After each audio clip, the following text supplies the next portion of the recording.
Ya, karena itu saya bawa MOU-nya. Ada di pasal 114, mungkin bab 1 ayat 1 titik 4 yang berbunyi, perbatasan Aceh merujuk pada perbatasan 1 Juli tahun 1956. Jadi pembicaraan atau kesepakatan Helsinki itu merujuk ke situ. Nah, apa itu tahun 56? Undang tahun 56 ada undang-undang tentang Aceh dan Sumatera Utara oleh Presiden Soekarno, yang intinya adalah memisah dulu Aceh itu bagian daripada Sumatera Utara, hanya residen. Kemudian Presiden, karena kemudian ada pemberontakan di sana, DITI, waktu Daud Bere, maka Aceh berdiri sendiri sebagai provinsi dengan otonomi khusus. Jadi pemerintahan itu dengan kabupaten-kabupaten yang ada. Itu intinya. Jadi dasarnya, orang tanya, apa dasar undang-undang dasarnya? Undang-Undang nomor 24 tahun 1956. Itu yang meresmikan Provinsi Aceh dengan kabupaten-kabupaten 14 berapa kabupaten ya, itu jadi formal. Nah, dalam sejarahnya Aceh itu, ya kita mulai ke masalahnya. Pulau 4 itu, Pulau Lipan, Pulau Panjang, Pulau Mangkir Besar, Mangkir Kecil, itu secara historis sudah dibahas di Kompas oleh tulisannya apa, bahwa itu secara historis memang masuk Aceh Singkil, bahwa letaknya dekat Sumatera Utara itu biasa.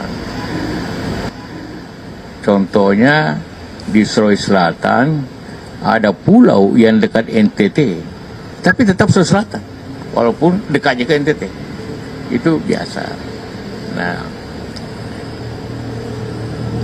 Nah, jadi tadi kemarin juga saya berdiskusi dengan Pak Menteri Mendagri Pak Tito mengenai hal ini.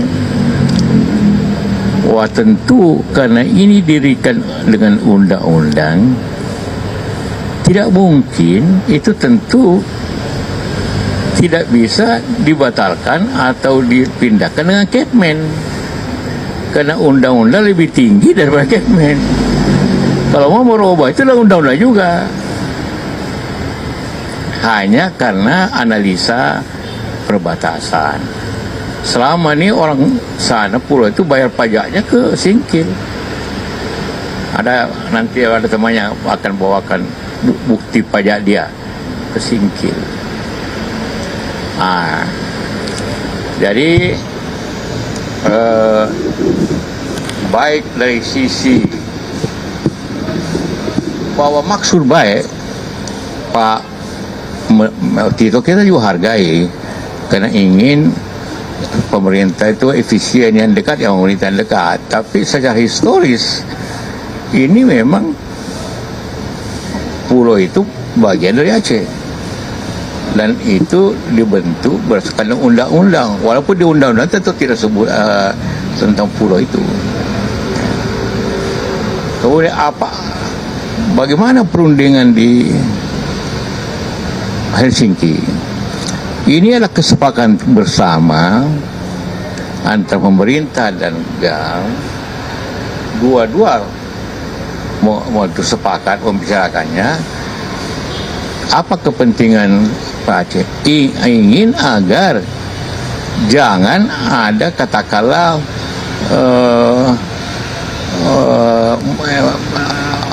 pemekaran kayak di Papua. belakangan pemekaran. Karena kalau ada pemekaran lagi di Aceh maka terpecah Aceh, timbul lagi masalah baru. Jadi pemerintah setuju. Nah, barangkali ingin menjelaskan Pak, bagaimana pembicaraan? Ya, pembicaranya tentu backgroundnya adalah karena kita tahu dulu Aceh pernah pemberontakan, itu gara-gara Aceh masuk ke Sumatera Utara. Kemudian dikeluarkan dengan undang-undang tadi nomor 24 tahun 96 dikeluarkan kembali, Aceh menjadi provinsi Aceh dengan kabupaten-kabupaten yang disebut karena undang-undang tersebut. Orang GAM khawatirnya nanti ini bisa terjadi kejadian yang lama. Maka kita bicarakan batasnya apa? Ada undang-undang itu. Maka disebut batas tanggal 1 Juli tahun 56 itu ada tanggal dikeluarkannya undang-undang tadi, gitu Pak. Dan dua pihak sepakat. Tujuan kita kan waktu itu amanah pemerintah kepada delegasi untuk mencari penyelesaian yang diterima kedua pihak. Begitu Pak. Ya, jadi itulah kenapa keluar pasal 114 itu yang mengatakan perbatasan adalah sesuai dengan ketentuan tahun 1956. Ketentuan itu undang-undang. Karena itulah maka terjadi ini. Mudah-mudahan kita harap ada penyelesaian yang baik, saling baik. Karena ini masalah yang peka. Ya, saya kira itu. Ada yang ingin tanya? Silakan. Pak perempuan.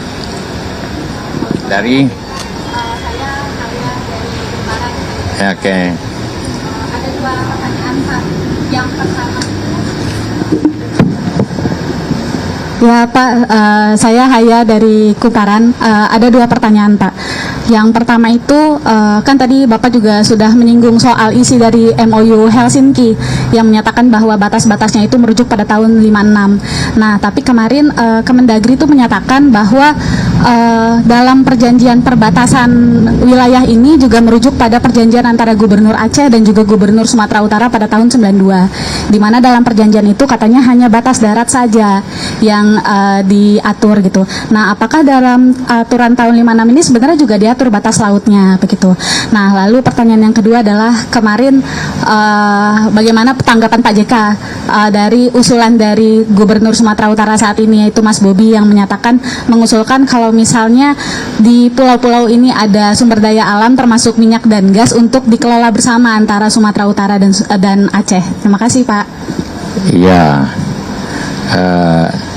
Karena ini dasarnya undang-undang, tentu yang mudah di darat. Di pulau, ya namanya pulau itu masuk dan sejak dulu dikelola oleh Aceh, orang bayar pajak ke Singkil. Ya, tentang apa lagi? Oh, setahu saya tidak ada pulau atau daerah yang dikelola bersama. Tidak ada. Siapa jadi bupati? Masa dua bupatinya? Nah, masa dua bayar pajaknya kemana? Jadi itu pulaunya tidak terlalu besar. Jadi bagi Aceh itu harga diri. Kenapa diambil? Dan itu juga masalah kepercayaan ke pusat. Jadi saya yakin ini akan diselesaikan sebaik-baiknya demi keibadah bersama. Toh tidak ada faktor penting di situ. Di situ kan tidak ada minyak, tidak ada. Mungkin saja beberapa hari ada, tapi hari ini tidak ada. Ya, silakan.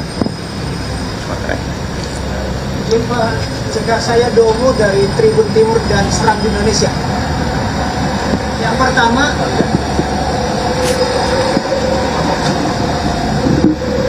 selamat sore Pak JK. Saya Domo dari Tribun Timur dan Serambi Indonesia di Aceh. Yang pertama, tanggal 4 Juni kemarin, Gubernur Sumatera Utara menjumpai Gubernur Aceh, Pak Musakir Manaf. reaksi yang tampak di media, Pak Muzakir segera meninggalkan Pak Bobi.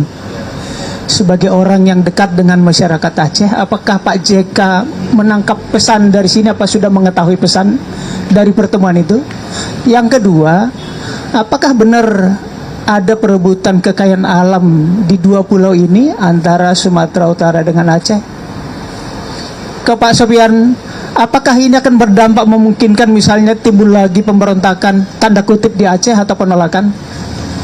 Terus saja Bapak, terima kasih. Ya, pertama soal kunjungan Gubernur Sumut ke Aceh, saya sendiri tidak lihat ini, jadi saya tidak bisa kasih komentar lain itu.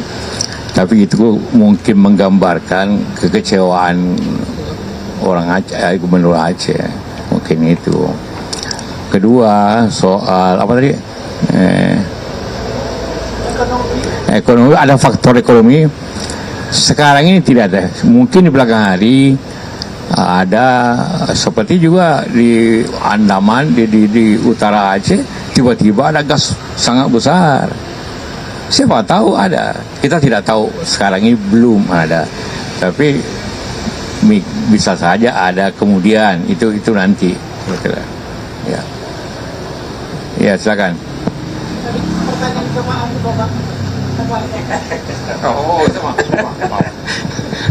Jadi apa namanya, ketara kasus Pak JK kemukakan ini diselesaikan dengan baik-baik ya. Kalau ini kan peraturan menteri bisa diperbaiki, selesai masalah gitu ya. Ya, sekali lagi ini Kepmen tidak bisa merubah undang-undang, ya kan? Walaupun undang-undangnya tidak menyebut pulau itu, tapi historically, iya. Pak, saya Ria dari Kompas.com, Pak. Menegaskan sedikit saya, Pak. Tadi kan disebutkan kalau misalnya ketika perjanjian Helsinki sudah ditegaskan mengenai batas wilayah gitu. Namun belakangan juga muncul perdebatan, katanya peta yang tahun 56 itu sulit untuk dibuktikan gitu kebenarannya, dan karena minimnya data-data. Nah, apakah ketika karena kan Pak Sofian juga ikut terlibat dalam penyusunan gitu, Pak. Apakah memang saat itu ketika perjanjian itu disusun acuannya itu memang sudah lengkap gitu Pak terkait data batas wilayah ini Pak, termasuk juga 4 pulau yang saat ini dalam tanda petik bersekenta gitu Pak. Terima kasih. Saya jelaskan, dalam MOU tidak ada kata peta, tidak ada.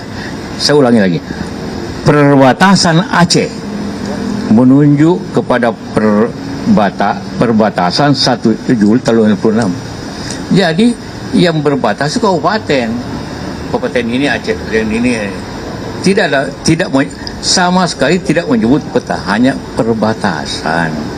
Ya, sama saja kalau di Jakarta ini mana Tangerang, itu kan orang tahu semua jalan ini Tangerang, ini tidak, atau ini Bekasi yang mana. Ya seperti itulah, bahwa batasannya adalah kabupaten itu, dan itu disebut di undang-undang itu. Ya. Ya. Izin Pak, saya Nata Arman dari Yanyus TV. Pak, mungkin apakah ada kaitannya dengan isu 4 pulau tersebut memiliki kekayaan migas sehingga baru saat ini diakuisisi oleh Provinsi Sumatera Utara, dan apakah akan adanya dampak dari perubahan dana APBD dari kedua daerah tersebut? Saya kira di sini kita tidak bisa berbicara dana. Kita berbicara apalagi dalam keadaan negara ini efisiensi tidak gampang.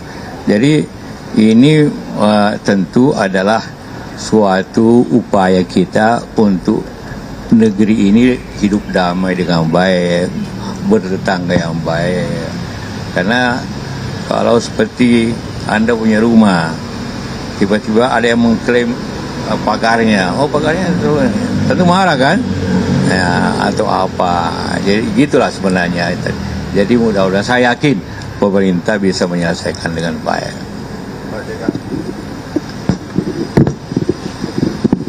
Izin Pak, saya Habibi dari Merdeka.com. Ini yang memastikan saja Pak, berarti kalau misalkan nanti ini disahkan, Kepmen ini disahkan, berarti bisa dipastikan itu catat formil Pak. Karena kan Kepmen ini kan di bawah UU itu Pak tadi ya. Misalkan nantinya Kepmen ini disahkan. Apa? soal pulau ini Pak, Kemendagri ini kan ini kan lebih tinggi daripada Kepmen. Ya. Kalau misalkan nanti tetap disahkan oleh Kemendagri, berarti ini bisa dipastikan cacat formil Pak ya? Itu aja. Ya, sekali lagi Anda benar bahwa ini Aceh itu termasuk kabupaten-kabupatennya dibentuk dengan Undang-Undang Nomor 24 Tahun 56. Itulah kenapa MUI ini menyebut undang-undang itu tahunnya, karena itu dari undang-undang. Jadi benar seperti itu. Jadi kita harus memahami akan struktur undang-undang. Ya. Apalagi cukup?